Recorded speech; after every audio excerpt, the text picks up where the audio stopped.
The wind hit first, hard, dry, and full of sand. Eli Tanner narrowed his eyes against it, the brim of his hat trembling as he worked the last nail into the fence post. Then he heard it, a faint, ragged sound carried through the dust. Hoofbeats, uneven, struggling. He turned, one hand on his rifle. Out of the storm came a rider, slumped forward, her shawl whipping like torn wings. The horse stumbled to a stop near the trough, nostrils flaring. The woman slid from the saddle and fell to her knees in the dirt. "Water," she rasped. "Please." Eli didn't move right away. He watched her the way a man watches a snake in the grass, not sure yet if it's dying or waiting to strike. The woman's hair stuck to her face, her lips cracked, her hands shaking as she clutched something small and wounded her chest. Finally, he stepped forward, drew a bucket, and set it beside her. She drank like a creature chased to the ends of the earth.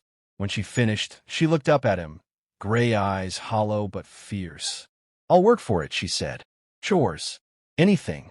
Eli studied her a moment longer, then nodded toward the barn. "You can rest there. Horses won't mind."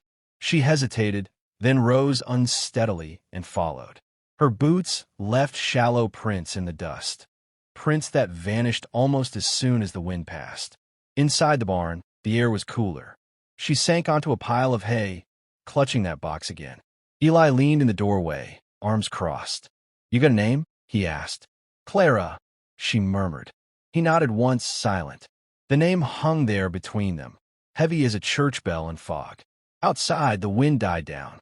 Evening stretched its long shadow across the land, painting the desert in copper and blood. Clara sat staring at the box in her hands. Eli watched her fingers trace the lid, like she was afraid of what slept inside. Then, softly, almost to herself, she whispered, I took it off, please." Eli's brow furrowed.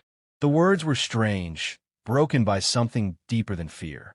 His gaze fell to her hand, the faint white ring of skin on her finger, the mark of something gone. "What did you take off?" he asked quietly. She looked at him, and for a moment her eyes filled with something wild, grief, maybe, or guilt. "Doesn't matter now," she said. Eli said nothing. He just turned, slow and heavy, and walked back toward the door. But before he stepped out, he glanced once more at the horizon and saw a dark shape cresting the ridge, just before the sun bled out behind it. The wind rose again, carrying dust and omen alike. Inside the barn, Clara held the box tighter, as if the whole desert wanted it.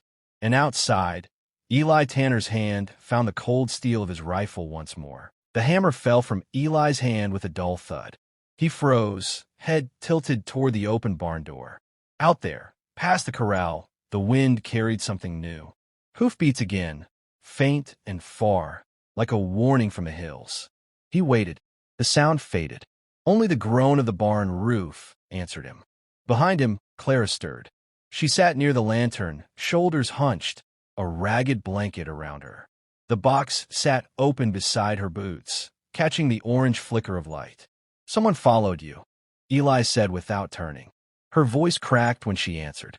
"They always do." He finally faced her. Inside the box lay the glint of a tarnished star, a sheriff's badge. The edges were scratched, the center darkened with old blood. "That yours?" She shook her head. "My husband's." He waited silent. The wind sighed through the boards. "Sheriff Henry Vale," she went on, voice trembling like a loose window pane. "He was gunned down outside Dry Creek. They said I pulled the trigger. Said I ran. But it was his deputy, Royce. He shot him in the back. Took his post. Took everything." Eli's jaw tightened. He turned away again, reaching for the rifle leaning by the door. His thumb brushed across the worn metal, tracing an engraving so faint it was nearly gone. "Royce," he muttered under his breath. The name felt like dust in his mouth. Clara's eyes lifted. "You know him?" Eli didn't answer. He just slid the rifle into its rack and stepped outside into the dusk. The sky was burning red, clouds bruised along the ridges. Coyotes called somewhere far off. He stood still until the sound of Clara's voice reached him again. "I didn't kill Henry," she said. "I couldn't even bury him." He didn't move. When he came back inside, her hands were shaking around the box. The lantern's flame danced against her face. "You can rest here tonight," he said finally.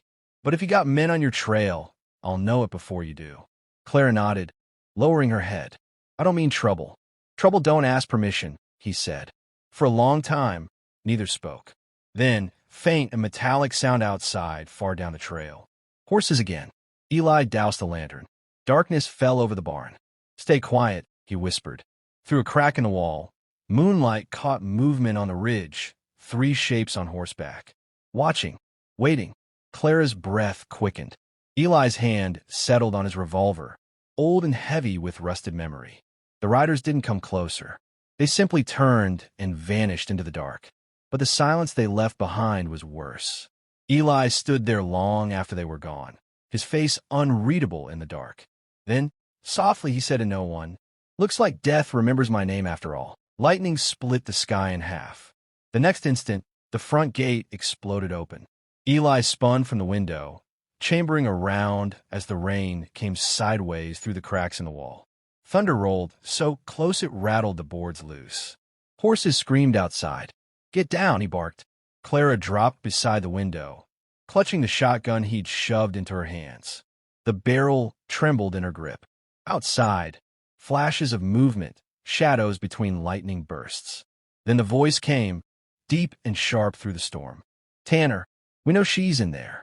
Hand her over, and maybe you live long enough to see dawn." Eli said nothing. He motioned with 2 fingers, "Wait." The barn door shook. Another strike of lightning revealed a figure crouched behind the trough, the glint of a rifle aimed straight at the house. Eli's shot came first. The figure dropped. Gunfire erupted. Sparks flew off the iron hinges. Clara gasped, firing blind through the window. Her shell lit the rain white. A man shouted and fell. Smoke filled the air, thick with rain and gunpowder. Eli moved like a ghost through it, steady, deliberate, as if the noise outside couldn't touch him anymore. Clara crawled toward him, hair plastered to her face. "They won't stop," she shouted over the storm. He reloaded. "Neither will I." A break in the thunder. Hoofbeats circled wide to the rear. Eli pivoted, kicked the side door open, and stepped into the rain. Bullets hissed past his ear. He fired twice, dropped another rider. The flash lit his face, hollow eyes, rain streaking down like tears. Then came a voice different from the rest, calm, cold. "You always were too stubborn, Tanner." Eli froze. The speaker emerged from the dark, tall, broad-shouldered, wearing a deputy's badge half-shined with blood. "Boone Royce." Eli's gun sagged a fraction. "Didn't think the devil had brothers," he said. Boone smirked. "He does. And we clean up what you leave behind." From the doorway, Clara raised the shotgun. "You're lying." Boone turned, eyes narrowing. "You must be the widow. You've got something that belongs to my family." Clara's hand shook, but she leveled the barrel. "This," she held up the star, rain glinting across the metal. "You earned this. You stole it." Boone drew. Her voice broke through the thunder, fierce, desperate. "I took off the ring, not the truth." The shot came too fast to see who fired first. The world cracked open with light. Boone staggered back, fell into the mud, the rain washing blood from his chest. Eli dropped to one knee, hand pressed to his side. Clara ran to him, catching his shoulders as he swayed. The storm raged on, uncaring. And in the flash of lightning, Eli Tanner's eyes found hers, calm, defiant. The eyes of a man who'd faced hell once before and knew it had just come calling again. Eli's breath came shallow. Blood darkened the front of his shirt, rain turning it to rust. Clara tore a strip from her dress and pressed it hard against the wound. "Stay with me," she whispered. His reply was a faint rasp. "Ain't going anywhere." Outside, thunder grumbled itself out. The world fell hollow after the storm, quiet except for the hiss of rain dying in the dirt. Smoke rose from what was left of the barn, curling like spirits into the pale dawn. Clara's hands wouldn't stop shaking. "You saved me," she said. Eli managed a faint smile. "Didn't do it for you." She blinked, startled. He tilted his head toward the fallen star lying in the mud. "Did it for him." Clara stared at the badge, her husband's, half buried beside Boone's gun. The rain had polished it clean again. She reached for it, then froze when Eli's hand closed gently over hers. "Don't let it go this time," he murmured. "That name still means something. More than mine ever did." His voice weakened, the wind taking it piece by piece. "Who are you?" she asked softly.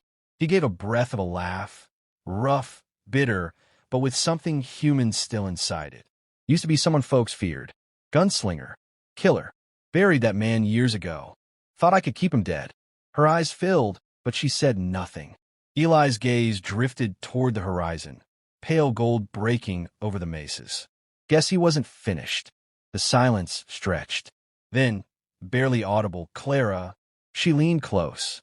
"When you ride into town, tell him he finally did something right." His fingers loosened. The morning wind brushed across his face. The last of the storm sighed through the canyon, and then he was still. Clara sat there until the sky turned blue again. When she finally rose, she took both the badge and Eli's revolver, cleaned and holstered it at her hip. Her reflection stared back in the steel, pale, hollow-eyed, but standing. By the time she reached the ridge, the sun had burned away the last of the mist. She turned once to look back at the ranch, a quiet, broken shape on the land, and whispered, "I'll finish it." Then she rode toward Dust Haven. Years later, old men at the saloon still spoke of that night, of the widow who rode into town with 2 stars and 1 gun, justice burning in her eyes. Some said she never left. Some said she still walks the ridge when storms gather. And when the wind cuts through the canyons just right, they swear they hear her voice, soft and pleading, "I removed it, please," and the ghost of a rancher's hand reaching for hers once more.